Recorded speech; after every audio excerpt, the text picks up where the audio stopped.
Righto, Saifa. Right, so the other day what we talked about is using our separate hips. So being able to work out which hip you need to use depending on what thing you are actually doing. So when you start Saifa, your right hip needs to push. Right hip throws you out to there. Then it's your right hip again that snaps you around. Then it's your left hip that throws you back. But then it is your right hip that does the strike. So if we go back and do this bit and we use our knees, you get this change of balance.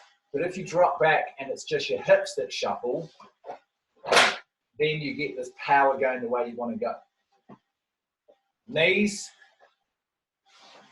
hips. So your legs stay where they are. The first bit, right hip, throws you to there, which means your balance is straight up and down when you get to your hand up nice and high. Right hip, not your arm, not your shoulders. Right hip. Then left hip throws back that way. Then right hip throws that way, which gives you that. Give it a go.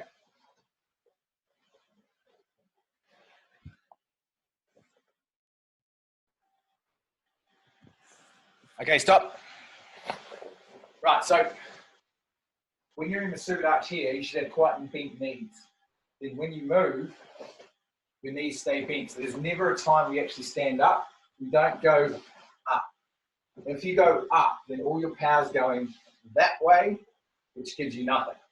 So we need to be down, down, down. Never a time you go up. Most people do Saifa by going one, up, and it's no good. Down, down, down, down. Do it again. Go. No. Okay, good. Right, now think about just the wrench of your hands. So when we step up, you're in the super arch here. Make sure your hands are up above your belly button, right up here. Now, this turns my shoulders. But this, my shoulders never turn away from where you guys are looking at me. Most of you, your whole body rotates. It's just this. And the rest of you doesn't go anywhere. If you use your shoulders, you'll notice that your body will turn. And then you have to go there and back again. If it's just your hips, it just snaps there. Then you're ready to do the next bit. From there to there. That stays pointing that way. Watch each other. If you've got someone there, go. Good. Okay. Now, it's very easy to do rush them together and go 1, 2. If you go 1, 2, you're still doing this as you're trying to do this. What that does is throws your balance that way. You need to finish this one, then worry about that one. You need to finish this one before you worry about that one. Then before you worry about that one. If you run them all together, then your balance has to change because it's just flowing from one to the next. You've got to flow from one to the next with pausing. And that gives us the stop and that power and that snap. Otherwise, there's nothing there. Move and stop, wrench and stop, snap and stop. Do that bit first. Go. Okay. Dropping down. If you try and do this too fast, the block becomes nothing. Don't try and imitate too much. You've still got to do the actual motion. I've been doing this a long time, which means my motion is a little bit faster. But it's still got to have that 1, 2, 3. 1, 2, 3.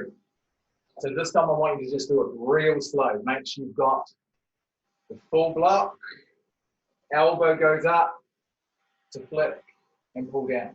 It's not up there, it's just there. Not my nose height, but just that little bit higher, but not, you're not hitting giants. Just there. 1, 2, 3, Back to that. Just do it real slow. Make sure you got the motion. Good. 20 seconds. Go. Okay, stop. Right, so if I'm looking at you straight on, there's a lot of this. As you drop down, there's a lot of your body curling over and your head curling over. You've got to sit back instead to get that straight line through shoulders, feet, knees, that perfectly straight line. So you've got to sit back to there, not there. This is going to ruin everything. One, sit back, do it again, go. We're going to get this right. Okay, stop for a second. Right, you want to think about how things feel. So if I do this and I step and I go away from my body, it'll feel like you're going and go. But if it's close, it'll just snap straight across. So the sound I make is my arm staying close to my body. The only bit that comes out is your elbow. But a lot of you are actually going away from your body and having this gap between your hands and your body. So it's got to be close. It stays in contact the whole time. Only your elbow pops out. So low, hips, snap. All together. Here we go. You all right? From the start. Okay. This is what I want you to think about. From Shigadach, it's obviously my left hip that throws me out over to here. But even though it's my left hip that throws me out over to there, my foot has to go further than my hip. My hip balance stays there and my foot goes further.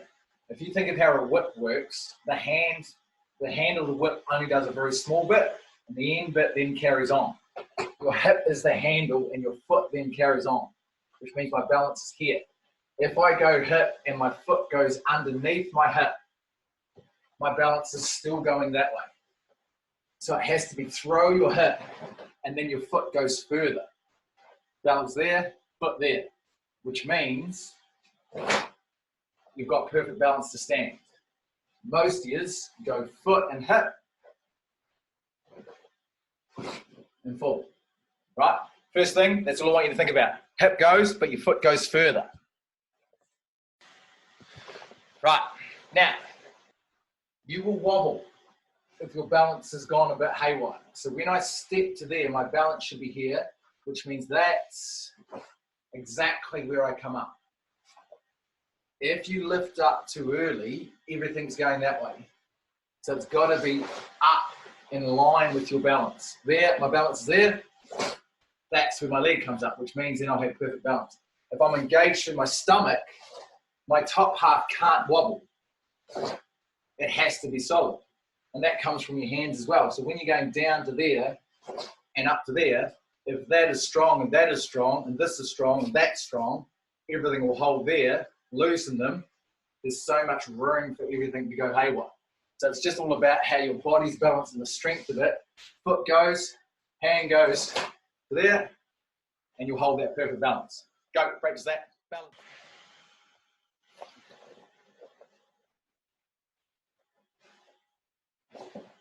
Hand and foot. Fast hip, fast hand, fast hip, fast hand. Fast hip, fast hand, fast hip, fast hand. Heel of your hand, which means my fingers are pointing that way at the moment, but then when I knee, my fingers are pointing straight. From there to there. 1, 2. Good 90 degrees. Shoulder, flat to there. Fingers pointing straight ahead. Little finger outside the line of my shoulder. Other hand straight. Not this. This makes it worse. Tights. One piece straight down the middle. As soon as my hands go out, it's harder to keep my balance. Tuck it in. Tight. No problem. Go.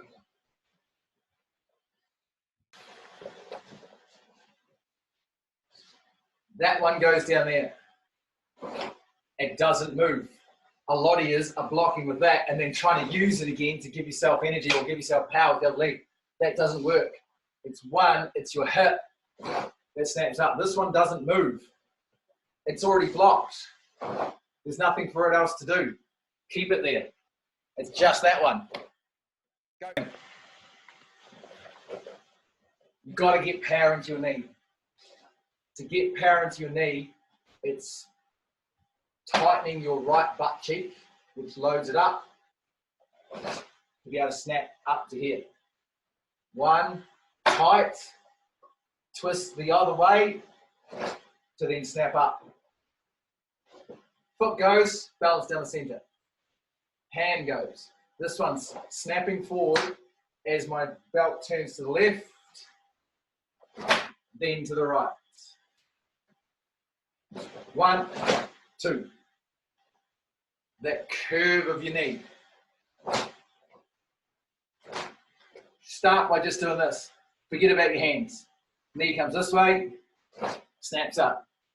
Sink down, tight through here, then pop up. Sink, tight, up. Just do that a few times and then do it with the hands. Okay. Eyes. 1, 2, 3, 4, 5, 6. Right, so just do it this slow. Drop, sink in, down, looking this way. Snap. Ball of your foot. Straight across, down, sink, eyes. Snap to the center. Oh, eyes still this way. Kick. And get ready to do the next bit. Both sides, go. Okay, stop, stop, stop, stop, stop, stop, stop, stop, stop. I talked about last time about Turagooch and people using two hands together. This is what your brain and your body wants to do. Your brain and your body want your hands to work together. Sometimes in karate we want that. This time we don't. 1, 2. Separate. Not together. As soon as you start thinking about another thing, your hands start working together because that's what your brain wants to do. You've got to stop that. 1, 2. 2 separate things. Go. Do it again. Also, I can't go from here to there. Because if the punch is coming this way, my hand goes from here to there, you're going to completely miss it. Some of you are thinking too much about the finished spot rather than actually what you're doing. So from there, it has to be catch it and bring it back. Down, cross your center line and bring it back. Rather than just, there's a gap straight through the middle. Got to cross. Right, from the start, here we go.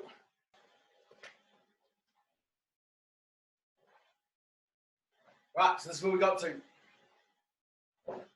Kick from here, my knee is in perfect line straight out from my hip. Parallel with the floor. That is a perfect position for Saifa. Then when I kick, my leg goes straight and goes back again. So that's why it's a low kick. Rather than being up, it's a little bit lower to there. So if you're looking at someone side on, you should be able to see that knee straight and then fling straight back. What I think about when I do this next bit is the starting blocks like a sprinter. So a sprinter's on the starting blocks and pushes off that back foot to get power from the start. So as I go back, I put my foot into those starting blocks and it's the power of the straightness of that leg and that butt cheek that powers through into your double punch. 1, 2, 3.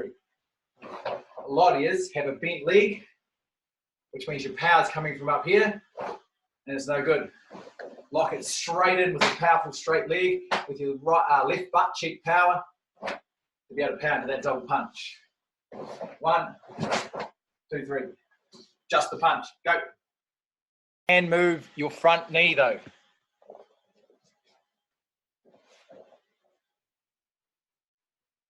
Even though this one stays perfectly straight and powerful, this one gives you that little bit of movement.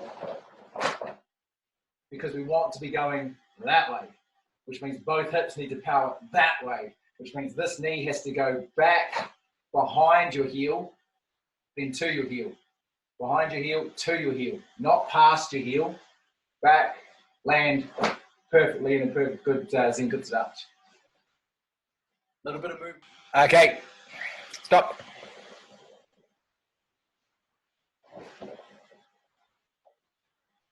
This is no good. This is what a lot of people do, is go elbows, hands. When it's back to your fingers down, hips, they'll go straight. When you're using up here, you'll always go elbows and shoulders. So you'll know instantly what's going wrong if your elbows go out, because you're not using from down here, you're using up here. Do it again, go, no elbows. Next thing. Stretching right back to here. So I can go back like this, or I can go back all the way back, tight, right back to here. And I can feel the stretch right through the back into here. So then my rubber band tightens and then loosens. Tightens and loosens. But if I just be relaxed here, there's no pressure building up, which means the punch is horrible. Back with that back leg as far as you can go, and then it'll explode forward. Feel the stretch. It should be uncomfortable through your back before you come forward. Go.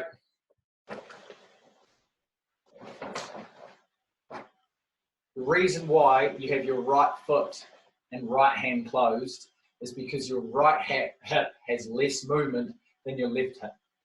Because your left foot's back, your left hip has a lot of movement, which means if you use your left hand closed, it can have a lot of movement.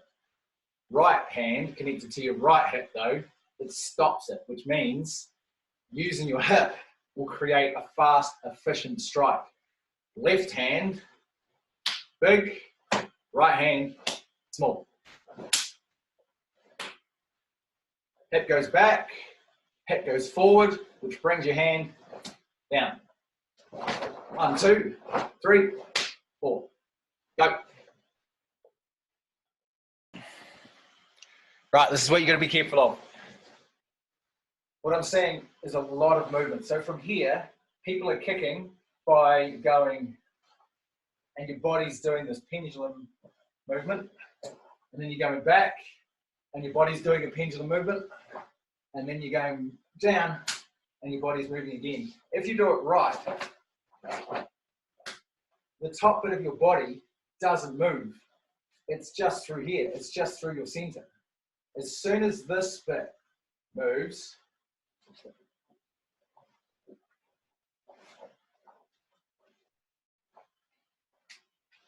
you'll never have your optimum speed and power. The top bit of your body must stay still. And that's tight, being in control through here to keep your body still. Do it again, go. Right, everyone get to here. Runs down like this. Right hip tilts back. Then forward. Back, forward. Most is, this is not moving. It's got to be there, there. Head doesn't move,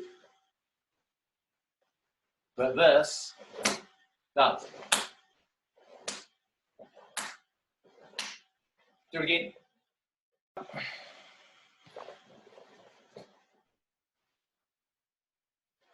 Step, block, hook, hook, back, hips.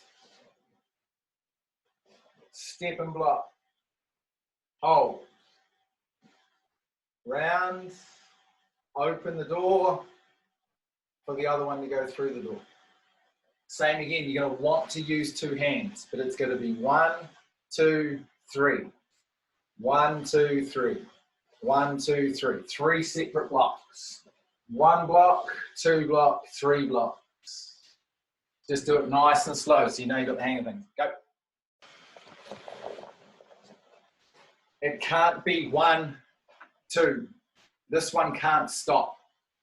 It has to be 1, 2, 3. They are still carrying on. 1, 2, 3. If you go 1, 2, 3, this one stops and it's doing absolutely nothing. 1, 2, 3. They keep moving. Then they finish at the same time. Okay, stop. This is what I do. This is what I focus on. So I focus on this. 1, 2. 1, 2. So you've all done this plenty of times when we do our partner stuff. We do push hook, push hook, push hook. You've done that so many times. Push hook. That's all it is push hook. Once you've done your push hook, do another snap. Push hook, snap. Push hook, snap. Try that. Push hook, then snap with your other hand.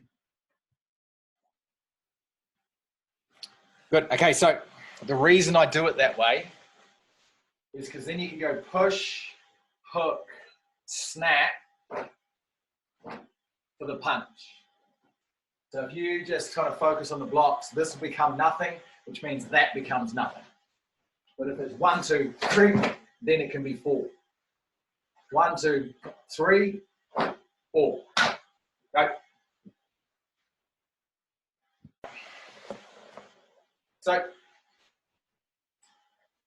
from there, if your top half throws forward, you're probably going to then drop down when you do this bit. This is why you can't look at the ground. You've got to have your eyes up and pick yourself here. But a lot of you do this and you're down, which means that when you turn, you then go this way and this way.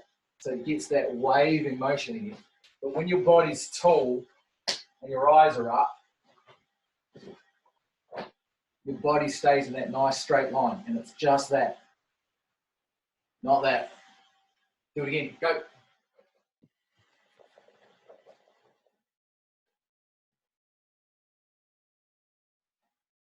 Right, body here. Body still here. This is what a lot of people do. The body moves so much. Body here.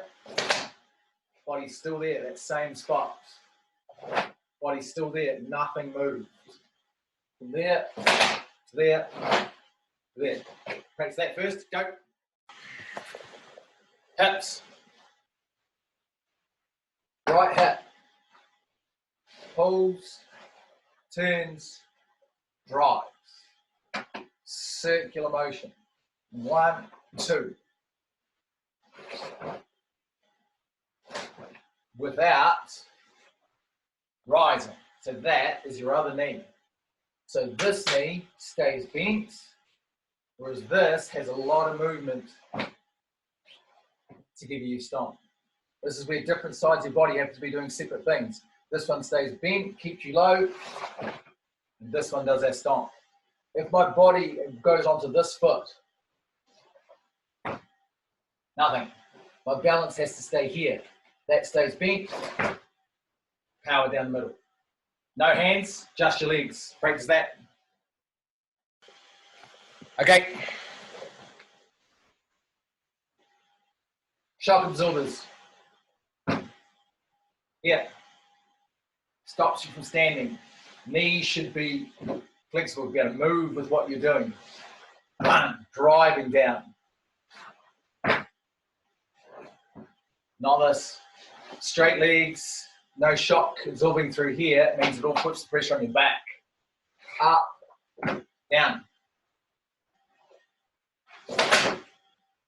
Down. Use those knees. Throw your hands into it now. Right, the thing most of you are missing now is your other hand. So when you get this right, this is going to give you power through the bottom of here. To get power up to here, we're going to be tight through our lats. And this one needs to work with this one. It goes under. This motion.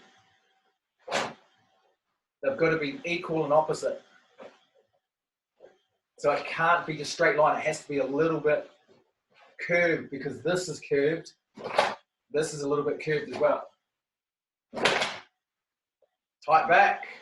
just a little bit lower than your forehead. You're not hitting yourself on top of your head, just underneath, about your forehead height. Just that, go.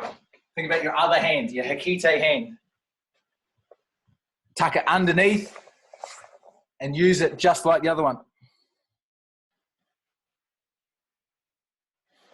Okay, I find this one very similar to the start. So the start, I said, if you keep your hand in close, it'll feel like it's a snap through.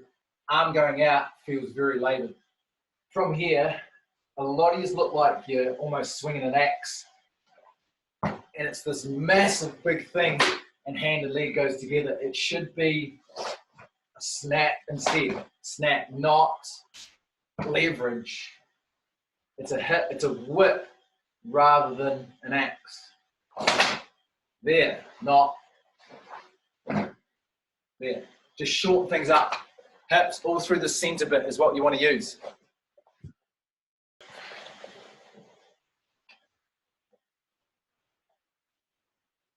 Obviously looking where you want to go, with your head and everything should stay very still. It's just this. That's it. Focus point is your forearm, not your hand. If it's your hand, your elbow will stick out and you'll bring your hand in like this. When you focus on your forearm hitting you in the side of the body, you get this Hikite hand tucked right back to there, fingers up, nice and strong, with your other hand in the perfect position underneath. 1, 2, 3. Too much? Not enough? Just right. Go. Get it just right. Second tetsui. Forward here. A lot of yous go around the outside. So you have a C step and you have a D step, depending on what you want to do. A D step in this situation doesn't make sense because it's too long. It takes too long to get around. From there, C step in towards your other foot and then out again. As you do that, my top hand closes and I turn my hands over. So then my hands are here, which means my left hand is in my Hikite position, ready to go. Which means I've got one hip movement with my right hip that flings me forward, and then my left hip will then do my punch. Easy as that. Go. Last bit.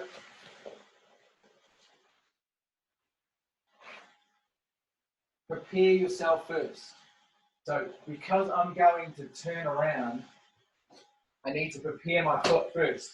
So I've got to there, if I try and step across, it's going to put pressure on this knee. So before I do anything, I prepare for what I'm going to do, which means that step becomes so much easier. My right foot is in this line. I step to that line and then move, not too far across. A lot of you end up stepping across over there, which shifts your body across. If you think of the train tracks, this foot's on one train track. I step to that same train track and then snap around. Sergeant arch, prepare, step, and I've already bent that knee. Ready to go. Sergeant, prepare, step, bent, turn. Just do that, no hands. So there's a lot of people doing this. Stepping, and the momentum's still going that way. The reason for that is you're stepping and your body weight's doing this. So then when you turn, it's still doing that. But if you step and drop, you then spin on the spot. Drop, snap. Not forward, snap. Do it again, go. Okay. Step and your arms go out. Right in the center of your body. One fist in between your hands. Body, head, shoulders, everything stays still. Just through here, through your center. None of this. Just from there to there. Too many of these do this. They try and wind up to snap back. If you're doing this, it means you're losing the leverage of your arms. But if you're going from there to there, you're using the snap of your hips. Go. Not up there, because if you're up there, you then have to go down. It should be exactly the same height you're going to go to. Some of you are up there. Has to go down. No good. There. There. Easy. Do it again. But guys, right, I got taught this last bit in a lot of different ways. Proper way is though, we talked about Geki Sodo knee, Filagooch going out and away. I first got taught to cross, and back. I also got taught to keep it really tight into here. Jindo Kan Wei is out. Catch the block, out and push. So from there, out and push. This is no good because it's too tight. It's going to be out, back to here again, elbows in, just like we did with Geki Sodo knee. So from there to there, to there. Finish the kata, do that 3 or 4 times.